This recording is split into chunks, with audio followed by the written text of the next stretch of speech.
नमस्कार दोस्तों। तो इस वीडियो में हम घात और घातांक के बारे में बात करेंगे।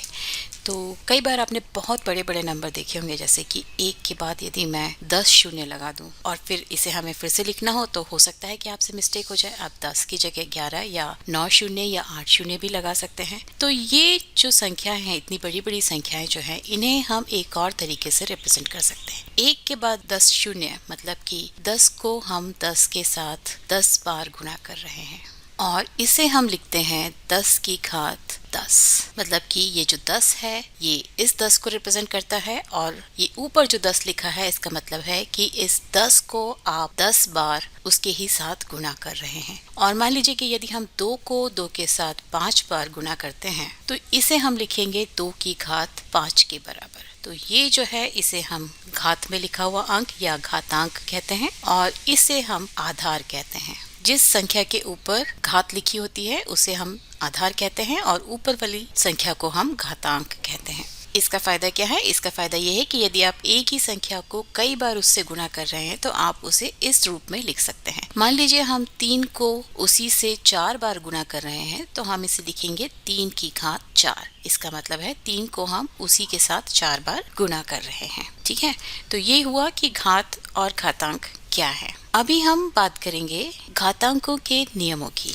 देखिए, यदि मैं 2 की घात 3 के साथ 2 की घात 5 को गुणा करती हूँ तो इसका क्या मतलब होगा? 2 की घात 3 मतलब 2 गुना 2 गुना 2 को 2 की घात 5 का मतलब होता है 2 गुना 2 गुना 2 गुना 2 गुना 2 को उसी के साथ 5 बार गुना करना। और इन दोनों संख्याओं को जब मैं गुना करती हूँ तो ये हो जाता है 2 की घात 1 2 3 4 5 6 7 8। ठीक है, और ये 8 जो है वो बराबर है 5 धन 3 के। तो इसका मतलब है कि यदि आप दो संख्याएं जिनका आधार समान है और संख्याओं को हम मान लेते हैं a की घात m और दूसरी संख्या को हम मान लेते हैं a की घात n, ये दो संख्याएं हैं जिनका आधार समान है लेकिन उनके घातांक अलग अलग हैं। उन्हें यदि आप गुणा करें तो गुणनफल में आधार समान रहेगा और घातांक जो है वो उन दोनों घातांकों के योग के बराबर हो जाएगा। तो a की घात m गुना a की घात n बराबर होगा a की घात m धन n के।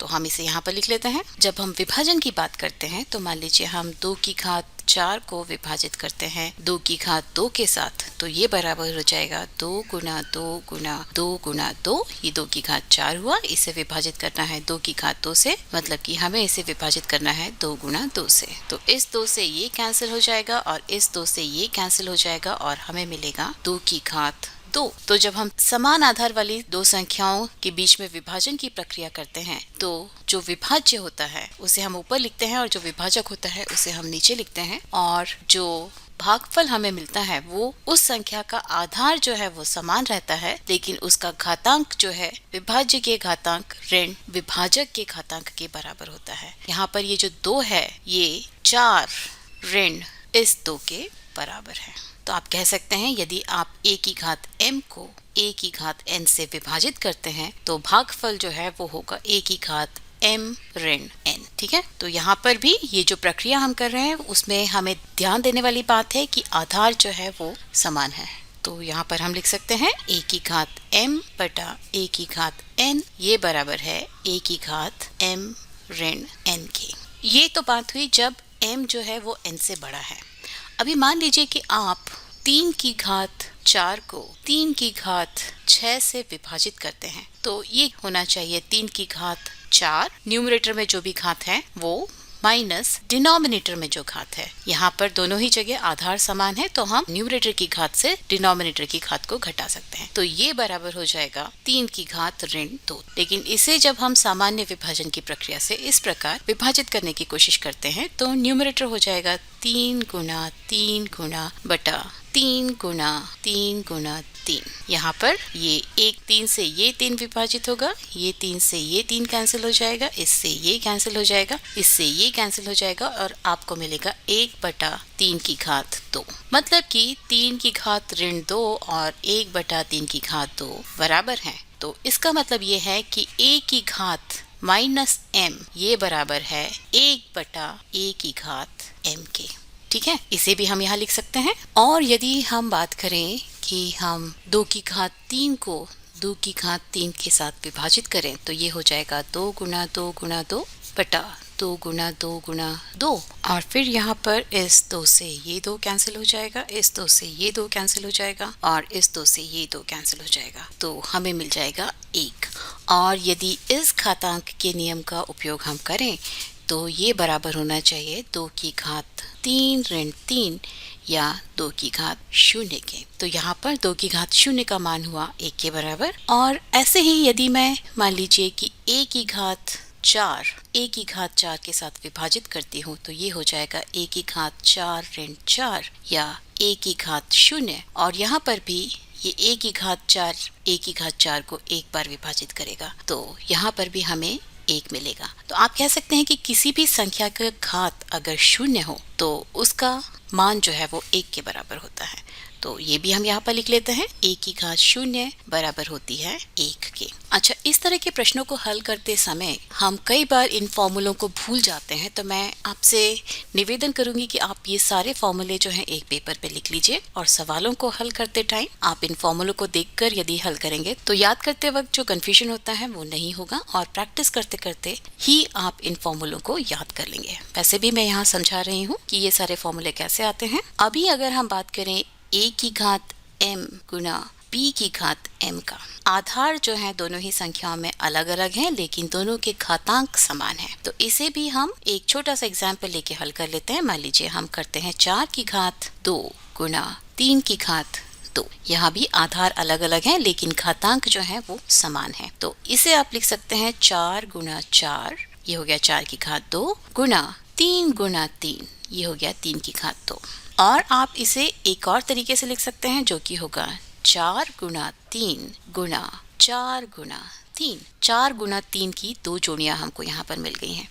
तो यहाँ पर यदि हम आधार को 4 गुना 3 रख लें तो हम आसानी से इसकी घात 2 लिख सकते हैं, क्योंकि 4 गुना 3 यहाँ पर जो है वो 2 बार आपस में गुना हो रहा है। तो जब इस तरह से आधार अलग अलग होते हैं लेकिन घातांक समान होते हैं तो आप उस घात को कॉमन ले सकते हैं, मतलब उस घात को इन दोनों आधारों के गुणा a गुना b और फिर उस पूरे की घात m एक ही बार लिख सकते हैं। ये भी एक फॉर्मूला है, मतलब कि जब आधार अलग अलग हो और घात समान हो और उन दो संख्याओं का आप गुणा कर रहे हो तो वो बराबर होगा उन दोनों संख्याओं के गुणनफल की घात इस घातांक के।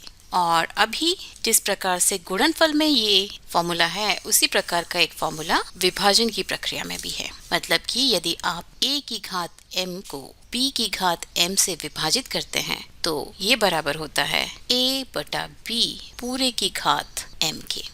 तो यहाँ पर भी हम दो छोटी संख्या ले लेते हैं। मान लीजिए हमने लिया 4 की घात 3 और नीचे में हमने लिया 5 की घात 3, तो ये बराबर हो जाएगा 4 गुना 4 गुना 4 बटा 5 गुना 5 गुना 5। और आप इसे लिख सकते हैं 4 बटा 5 गुना 4 बटा 5 गुना 4 बटा 5 और ये बराबर हो गया 4 बटा 5 की घात 3 के। यहाँ पर 4 बटा 5 जो है आपस में 3 बार गुना हो रहा है। तो ये एक और फॉर्मूला हो गया। और अभी एक और फॉर्मूला है जिसके बारे में हम बात करेंगे, वो है a की घात m पूरे की घात n। ये बराबर होगा a की घात m मल्टीप्लाइड बाय n के। तो इसे भी समझने के लिए हम कुछ संख्याएं ले लेते हैं। मान लीजिए हमें 2 की घात 3 और उस पूरे की घात 4 करनी है, मतलब आपको 2 की घात 3 को उसी के साथ 4 बार गुना करना है। ये हो जाएगा 2 की घात 3 प्लस 3 प्लस 3 प्लस 3। यहाँ से a की घात m गुना a की घात n होता है e की घात m प्लस n। तो ये हो जाएगा 2 की घात 3 को 4 बार जोड़ना है या आप उस 3 को 4 से गुना कर सकते हैं, या 2 की घात 12 के बराबर, 4 तिया 12। तो उस प्रकार से a की घात m पूरे की घात n बराबर होता है a की घात m गुना n के। तो इस फॉर्मूले को भी हम यहाँ पर लिख लेते हैं। तो इस वीडियो के लिए सिर्फ इतना ही, और अगले वीडियो में हम NCERT की 8वीं कक्षा की किताब से कुछ प्रश्नों को हल करेंगे। तो उन सब के लिए आप मैथ स्मार्ट हिंदी को देखते रहिए। अपने दोस्तों को भी बोलिए कि वो भी मैथ स्मार्ट हिंदी देखें, उसे सब्सक्राइब करें और नोटिफिकेशन बेल जरूर बजाइए, क्योंकि तभी आपको पता चलेगा कि मेरा अगला वीडियो कब आने वाला है। तब तक के लिए नमस्कार।